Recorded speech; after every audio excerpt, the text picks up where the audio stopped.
As a founder, we're generally optimistic people, right? We believe we can change the world. As a legal expert looking from the outside, what do you think went wrong? It's a little bit tricky because as a lawyers, our first question will be who we are playing for. Because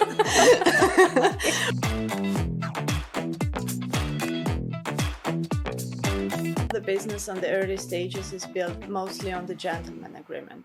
So I cannot say that it doesn't work if both parties are gentlemen, but very often it appears that someone is not. I feel that the next years will be challenging. Regulations are very demanding. They require lots of compliance, which is very, very, very expensive. You need to pay lots of money for the license. You need to have a solid authorized capital of your company. You will need to have a compliance officer. If you calculate this all together, the bootstrapping startup will never, like for example in fintech, will be never able to comply. What are some of the most common legal mistakes that founders make that put them in trouble eventually? Hi everyone, welcome to She Talks Business, another episode from Bali. We're speaking to a legal expert today, so we're going to be diving into all the mistakes founders make across the life of a business, starting from when they start out all the way to when it becomes this mammoth enterprise. Thank you so much for joining us today, Daria. Thank you for having me, Sana. My pleasure. I am extremely excited to talk to you about all the legal mistakes people make when they're starting a business, running a business, growing a business. And we can start with, obviously, first just tell us a little bit about you. What have you been doing in terms of your work? How did you land where you are today? So I'm a lawyer. My total experience is around 15 years. I was working in the large corporations as an IP lawyer. Then I moved to Bali and started working with the crypto environment and startups. And for sure, it's a completely different world after you're working in an American company where everything looks like a perfect, and also you have budget for everything. For me, it's a very interesting experience trying to adapt the best practices for the level which the founders can achieve on the early stages of building the business. In your experience so far, what are some of the most common legal mistakes that founders make that put them in trouble eventually? What I've seen among my clients, in general, the business on the early stages is built mostly on the gentleman agreement. So I cannot say that it doesn't work if both parties are gentlemen, but very often it appears that someone is not. And some people can lose money and reputation working with a partner who is not reliable. And unfortunately, this may happen easily. So first of all, when people partner up, and for sure they respect each other as the business partners, they don't really want to pursue any sort of agreements because I think it's same with the marriage. I think it's very hard to present a set of terms and conditions. The contract. But the real life shows that before building the business, it's really good, if you don't really know the person well, is to do the preliminary due diligence and really understand better what is your partner is strong in and what is not. And this can be the ground of the potential agreements, even like a one-pager telling about the conditions and the KPIs which each of the partners should achieve to succeed in the business. For example, let's say I have the person who is the CTO or working as a CTO, business development, marketing, some other roles. And then some person from the team shows that he or she is underqualified or underperforming. And then it's very hard to kick out the person that you founded the business with. that you founded the business with. But for this situation, I would say that it's pretty fair to set up some particular KPIs for any role. And this may be very, very helpful as a baseline of the relationship within the founders team. Right. If we were to talk in terms of the cycle from start to beginning, what are some reasons, in your opinion, as a legal expert, why somebody should start early in terms of setting up the right legal structures and so on and so forth? First of all, it's always cheaper to do everything more or less okay from the beginning, because then you are more secure in force majeure events. And lots of legal job is about the prevention of the different force majeures. So unfortunately, our job is to think about the potential problems. And that's why this is what we focus on when we're trying to prevent this to happen. Having like a company in the right jurisdiction may help a lot in terms of regulatory risks for the risky business.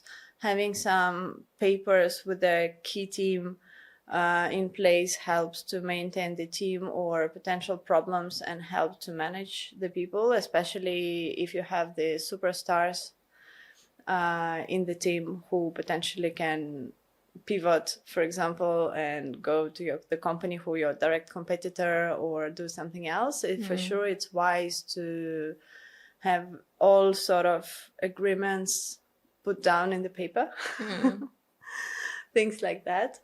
Also, on the stage of attracting the investments, investors will always request the particular amount of papers. When we talk about the IP, like all the contracts, like it's the specifics of this law, but like license agreements and assignment of IP should always be done in the written form.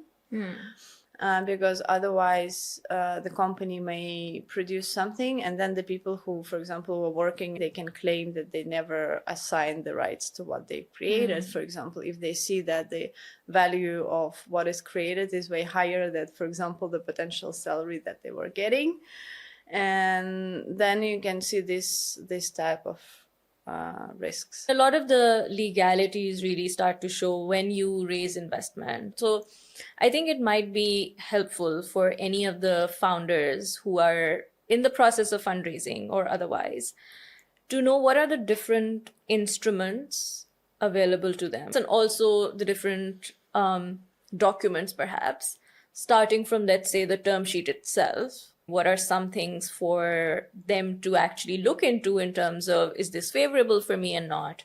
And then what are some of the other instruments and documentation that they might come across when they're raising funding for their startup? Sure. So the term sheet is, first of all, is the soft agreement. And normally it's not non-binding, but it's a very important document for any sort of further deals, because there you can find all the key requirements from both sides. So you have all the numbers, but also you have normally you have all the specific requirements. And there you can see what is the real appetite of your potential investor in terms of extra rights this investor wants to get. And the common advice to the founders is, even though we all understand that raising money and when people try to raise money, they can be sort of desperate to close the deal as soon as possible. However, it's really important to be realistic and try to understand what exactly the investor wants to get. Because very often, for sure, investment firms, especially professional players, they try to get as much rights and powers as they can. Some of the firms, they prefer to become a lead investor when they also have special rights against other potential investors. And I want to say that it's bad if this particular investor you can see as your potential partner, and this sort of like a smart money who can help you to grow the business. And if not, the recommendation is just to be balanced. As I used to say to the founders, if you really believe in your project in the long term, you really need to think about the potential consequences in the long term, because for sure we all know that the success rate is not that high, but still any founder will succeed only if he believes that he will be the one. And then you need to be realistic, and maybe to consult with any lawyer and to give them and to get the understanding what the particular provisions means, because from what I see, even founders who have who has experience and who invest themselves, they often don't really understand the meaning of the papers. They just see that all their friends and like the whole market have this sort of the trend. Everybody do this. This is similar to this, but often they don't bother to make a specific analysis just to understand what is the document about, what are the consequences, and how it's applicable for their particular business models. Absolutely. I think that's super important, right? Because for every business model, different things would work. Exactly. And the different sort of investor, because I do believe that the best thing you can get is the strong partner with the experience in your, like, as your investor. Yeah. And then it may be fair maybe to give the rights, for example, like anti-dilution or pro rata rights for the investor to buy more shares in the future rounds.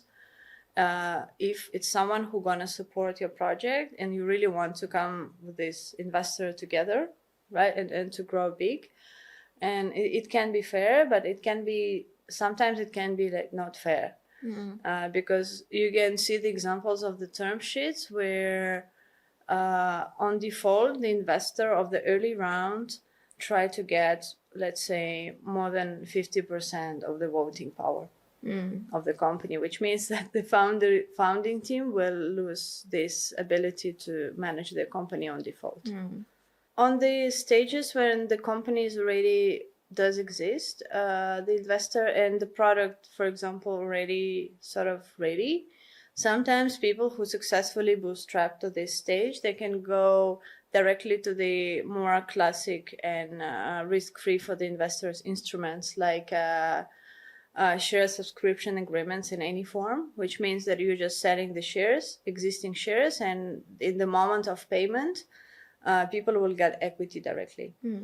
It can be done also from the legal perspective, like just top up to the authorized capital to give the new capital to the investor and things like this. But for sure now, for the early stage companies, the most popular will be SAFE, a simple agreement for future equity.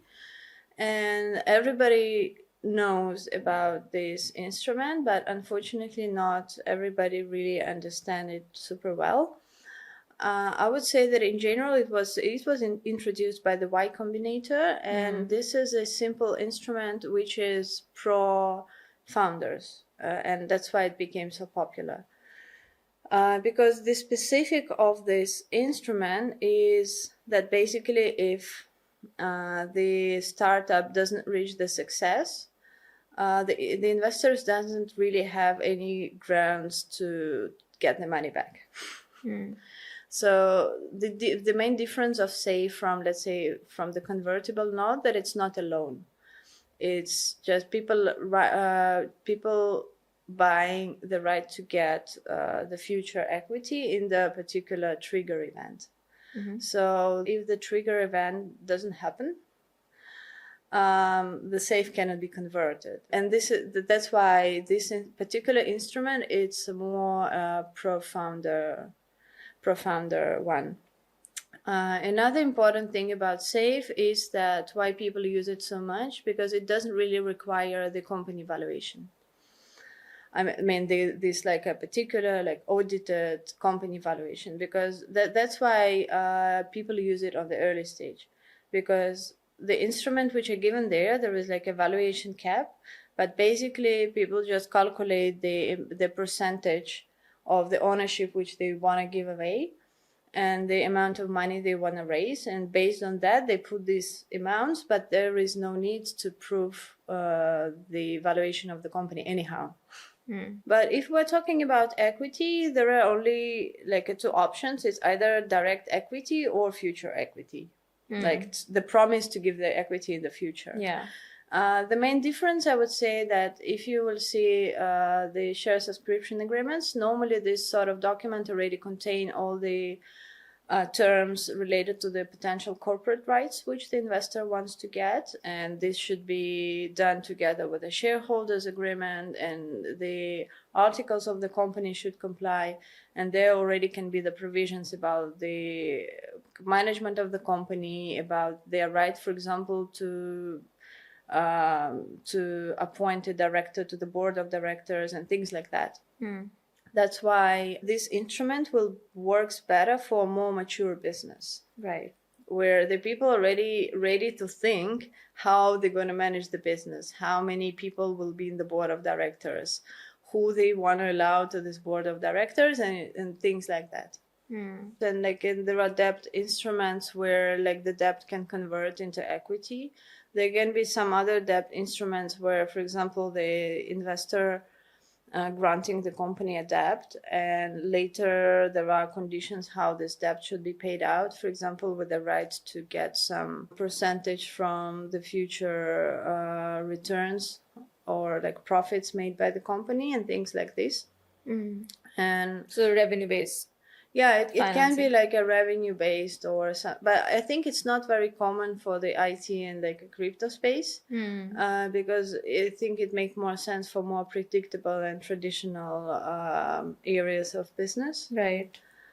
Yeah, but the other one, which I think is important to talk if we are still talking more about the crypto and technological company, is the tokens. Because that I have no idea about, so I'd love to know what those instruments are. So apart from SAFE, I'm sure you know that there is a SAFT. Yeah. It's like a simple agreement for future tokens. It's also the investor gives you the money and you promise to deliver a particular amount of tokens after the token generation event. So it works exactly Similar, like SAFE, okay. just with the tokens. But the other one, which is getting more popular now, is a token warrant. And what founders sometimes don't really understand, that the token warrant is just the right of the warrant holder to buy the tokens at the particular price in the future, which means they can buy and they cannot buy. Right. Yeah. So as for now, I would say that the most common deal is SAFE plus token warrant, where the investors grant the particular percentage of equity with a particular percentage of tokens. Like, for example, if the investor will hold, let's say, 5% of equity, he can be allowed to buy, let's say, 5% of all tokens or some percent of the tokens which will be allocated for the company and management team. Sometimes people think that if they have SAFE with a token warrant, that they can choose what the investor will get. And this is also not very true. And that's why I say that founders should be very accurate when they decide to go to any investments, because if people don't really understand the meaning and their future obligations, they can be surprised. As founders, we're generally optimistic people, right? We believe we can change the world, right? And so we're not really thinking something's going to go wrong till something does go wrong. And they've gone wrong with the smartest people who've built large companies and so on and so forth. And I think Steve Jobs is like the perfect example of things going wrong for him, that he was fired and so on. What do you think went wrong? What did he do wrong? Could it have been avoided? I think it was the lack of trust, and some founders cover themselves from the beginning. And here, if you look at these cases, and for example, we compare him with Mike Zuckerberg and Facebook. So in his case, they have this dual share structure, which means that different series of shares can have different rights. So, for example, Mike Zuckerberg was focused on holding his control of the company. That's why, if I'm not mistaken with the numbers, but with the ownership of only 16% of ownership, he was holding more than 70% of voting power. Which basically means that investors agreed, in the way of buying the shares with the less voting power, that this person will remain in control of the company. And he proved it with the success of buying the Instagram, as an example. And the other founders who doesn't really protect their right to manage the company with presenting this dual shares structure, they can lose the power, because if there is a board of directors and their voting power is less than 50%, let's say, then the professional players can doubt that the founder is the one who is ready to manage the large corporation. Because what is often happening is that the founders, their projects are appreciated, but when the company really grows and it comes from 10, 15, 20 people to hundreds of people, the investors, they often can doubt the skills of the founder, because the goal is very different and the type of work is very different. Absolutely. The role is completely different, right? The founder's job is different from the CEO of a larger enterprise. Yeah, because what is happening in the beginning, from my personal perspective, is that the founders in the beginning, they are basically into the product. Yeah, they are the soul, look and feel, technical aspects, but it's about the product. But when you're managing the large corporation and there are already tons of people, then you already need to understand about finance, about the general management, about the accounting, how to read the numbers. Yes, like always, the famous book about Nike. Yeah, it's like when the author is speaking that like understanding the accounting is the key for your successful business as a sustainable big corporation. And yeah, I think this is the main reason. So, and here we have different examples. Like some founders are fine with that and they take the role, they can step down from the CEO role and stay in the company and, for example, remain as the head of the innovations or the head of the product, head of creative. So it really depends. Or they just move to the board and sort of no longer participate in the day-to-day. Yeah, exactly. So I think in the history we can find all examples. At an early stage in the business, incubators and accelerators have a very important role to play. Are there legal structures, like are there legal consequences that accelerators or incubators can face based on how they're supporting startups or whether they take equity in those startups? Are there any interesting legal structures that they should follow? Normally, incubators, they as far as I see, they do this like acceleration project, like programs, and then they do this like pitch day, and maybe they can allocate some grants to the winners, or they can invite the potential investors who will want to invest directly. But if you're talking about the structuring, one of the interesting ideas was exactly to structure it through the Marshall Islands DAOs. So Marshall Islands are interesting because they took a legal system very similar to what is built in Delaware law. So it's super flexible in terms of options how to structure the business. And so what they allow now is that to create some master DAO. And this is free, which is very important. you can register the sub DAOs, like a serious DAOs. It's like same like a serious LLC in United States. And the interesting idea which I saw is that incubator can create this master DAO for themselves, and then they can do this small series sub DAOs for their potential project to give them at least some legal shell. And what is good about this sub-DAOs is that, according to the law, it's basically a separation of the assets. So for this sub-DAO, you can allocate the separate treasury and the separate management team. So if there is an incubator who really working with the people on the very, very early stages, and especially if they want to invest some money there, I think it can be a very interesting structure because it will still give some level of control, let's say, for the incubator. Because for sure these sub-DAOs are more or less dependent from the master DAO, so it's not like fully separate. But on another hand, from the regulatory perspective, it already gives some safety for the team. I'm interested and curious. You made that transition from this really large organization to working with startups and founders here and then the crypto space. What are some of the most interesting things that you've worked on that we can learn from as founders and entrepreneurs and investors? From the psychological side, like people don't really like lawyers. What I always try to say that we don't try to piss off founders, we try to help. Just it's our work to warn them about the potential risks, but it's not because we don't believe in the project or something. It's just because unfortunately people very often come to us or when it's already too late.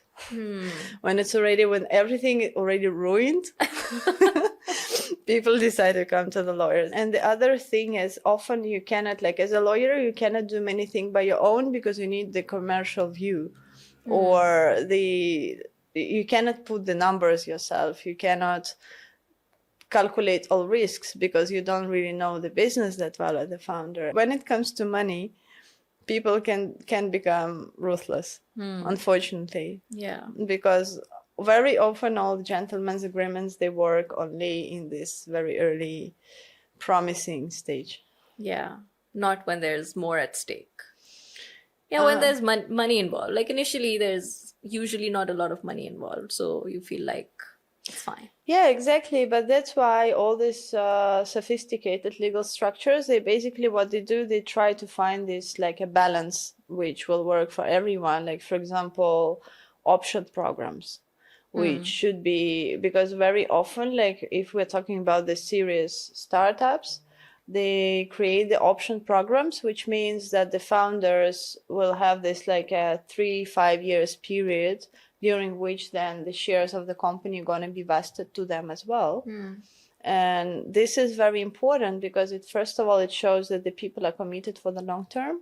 And on another hand, it's giving the guarantee for the investors that the founders won't run away or they won't get the money and go. And there can be consequences. And there will be consequences and they won't get the shares of the company unless they really fulfill their 3 to 5 years of hard work, which they promise when they pitch. And if, let's say, I want to invest in a company, I want to understand if this is a good option, if they've covered themselves legally, and I wouldn't get into legal trouble. Are there specific things that I should be looking at? Well, for sure, the due diligence should be done. Normally, when people negotiate, and if we're talking about the serious M&As, there could be provisions covering the risks. Like one sort of scenario can say that if one party did the due diligence and find that everything is good, they cannot file any claims after against this due diligence because they presume that they could know about all the potential not force majeures, but weak sides of the business. For example, losses like lawsuits, potential risks, loss of profit or whatever. This is one concept. Another concept is that people can do some particular due diligence, but they still want to have some guarantees. For example, they do an M&A, and this is a more interesting example because then already company have some history, and they normally have things to hide. Right. And then they want to increase the price, so they want to show their piece of pie the most beautiful and like tasty for the potential buyer. But then the potential buyer, normally they will put some warranties. And for example, say that in 1 year of running the business, if, for example, some warranties or something which cannot be found out during the due diligence or there were any misrepresentation, they can request the other not fulfill the full payment if the payment is not done in advance, or they can ask some money back. Yeah, for example, if they were assuming that they're buying the business with this sort of valuation, and then they found out that something goes wrong. And this is, I think it's very interesting to read some case studies about these deals on these more mature stages, because it basically gives the more, that when the more money is involved, the example is more bright. And then when it goes for the founders, I think that the background check of the people will be important, because for sure there are many serious founders, but there are like people who just like for sure fail because it's hard to succeed. And there are some serial scammers as well, right? So for example, if you see that in the team there is a person who was only always participating in the scam project, I think it should be a red flag. And honestly, my recommendation not to become a bad example is just to spend either a couple of days or go to any sort of incubator which always have the advisors around them, and just find the resources, get this like a free packages of these papers which are already drafted for all this. Like you can go online and you can see package for founders, package for, I don't know, tech company. And then even if it won't be perfect fit for your case, it will be something. And it won't cost you much. So, I mean, there can be little things that you can start with without having to incur a lot of Yeah, cost. you can do it. But there's also a lot of misinformation, right? If I go and look up misinformation, but also just too much information, which might not be easy for me to understand. So let's say if you were to start a business today, what are some of the things that you would put together? And then let's say when you were starting to raise funding, what are some additional things that you would put in place? Investors will want to see this incorporation documents, maybe audit of your code, these contracts with your development team, which means that the things which they do develop is yours. And in these contracts, I always recommend to put the particular, let's say, GitHub accounts and say that everything which is transferred here is mine. Yeah, and like use this classic system of the corporate accounts for your team, corporate emails, because then it's very easy to prove that this particular activity was done for your project and for your IP, because you don't have an IP if you don't have these papers. And yeah, and then just choose your instrument which you want to raise with. For sure, if there is a trend on the market, I think it's a bit hard to go against the trend and create something very creative. So yeah, my advice would be to be, first of all, realistic about your project, because what we see now is a lot of over evaluation of the projects. And for sure, when the time goes tough, it's harder to raise. And I think that if your project is pretty like small and it's not the project which can be scaled for millions and millions of dollars, you need to be fair with yourself, and you don't need to over evaluate your project, because then it will be hard to raise. Yeah, I think we've seen that in the past couple of years with valuation skyrocketing. Exactly. In 2021, 22, and then, funding going dry, and then valuations, future rounds being harder to raise. I feel that the next years will be challenging. Why do you say that? Because the regulation getting more tough, especially in the developed, let's say, jurisdictions. So for sure, we all hope that Donald Trump will bring some bloom in the US and that there will be more legal freedom, let's say, for the crypto business in states. However, we need to remember that, like, in the end of December, MiCA should be in place in Europe. Like, I was just recently speaking with a lawyer who is working in an association which is focused on this European laws and MiCA regulation. And she said that in reality, most of the countries are not ready. So the real instruments are not ready, and it's not obvious how it's going to be implemented. And it seems that in coming 2 years, nothing going to work on one hand. But what are the challenges? Like, why are countries not ready?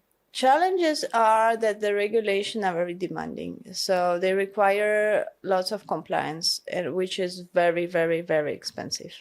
For instance? So, to work under the licensed areas of business in Europe, it means that you need to pay lots of money for the license. Then you need to have a solid authorized capital of your company.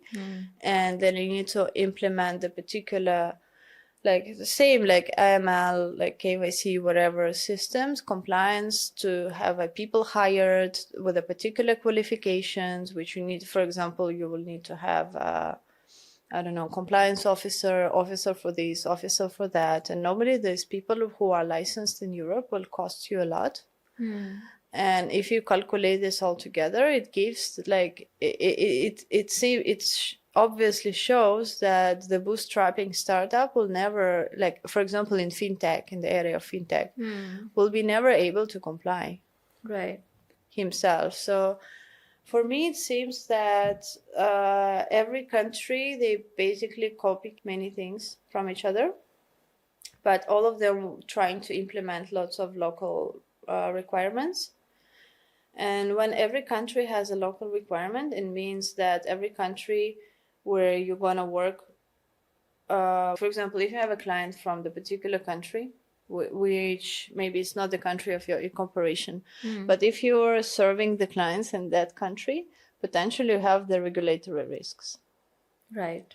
Because, for example, if your activity requires a license, in the perfect, like a legal world, you need to have a license in every country of the world, right? Where you want to work, for example.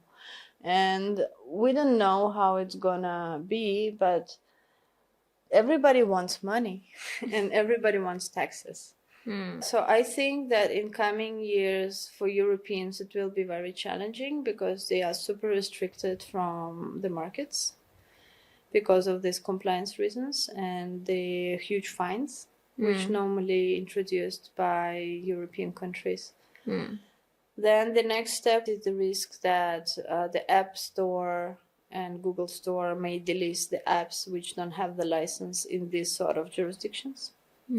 So, for example, if you have your application for, let's say, wallet with a swap, something functionality, and like even if you are not making the swap directly, but you're using some exchange, like it's with a very high probability without a license in some time, like Apple Store may be pushed by the local regulators, for example, to delist all these apps for European territory, as an example.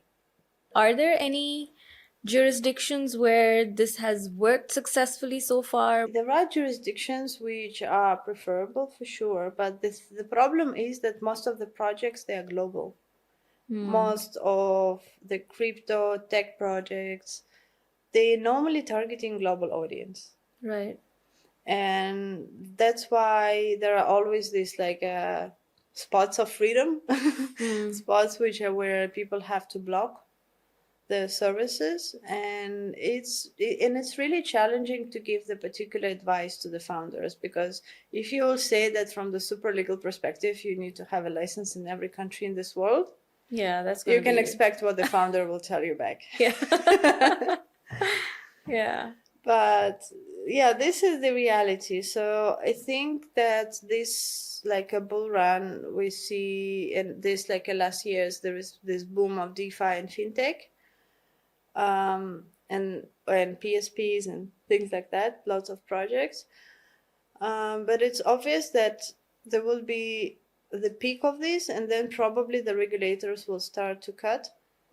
Like, for example, recently I read the news about Canada, where there are lots of companies with these like MSB licenses, and there was some investigation against it was around some exchange which were serving like Russian stuff, and they found out that there are, like, let's say 200 startups registered on the same address.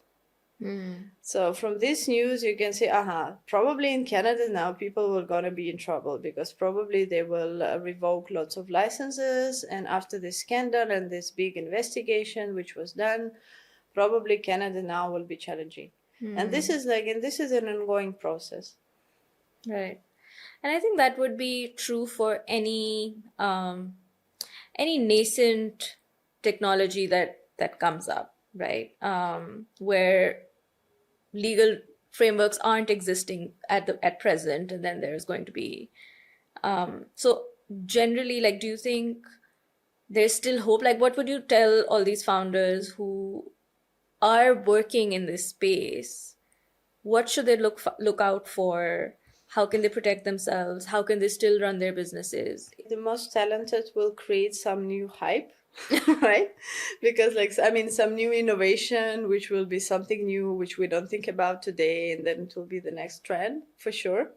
Someone will be talented and just create something new again. Yeah, I think, but there's also, I mean, like we were talking about earlier, it goes back to there are different kinds of frameworks that work for different kinds of business models. And then what you're trying to achieve, which is why some sort of flexibility and options are, are always good to have. Yeah, it's always good to have many layers as well. Yeah. Like, it's always good to divide your business. Not always, baby, but it's often good to divide your business into separate entities, and then you can run your parts of the business in a very different way. Like, for example, if you want to have your tokens and maybe some sort of protocol, something on chain, great, you can do it like purely decentralized, like run like with the community and all this like involvement activities. But then you need, probably, if you have some other areas of business where you're working on, you know, development of other innovations, it's really good to separate it from that. Thank you so much. It was great to have you. And hopefully, if we have more questions, I'm pretty sure there's a lot of questions that will come to mind for people who watch the episode. So if there are more questions, we'll bug you again. Great. Thank you very much for having me. Awesome.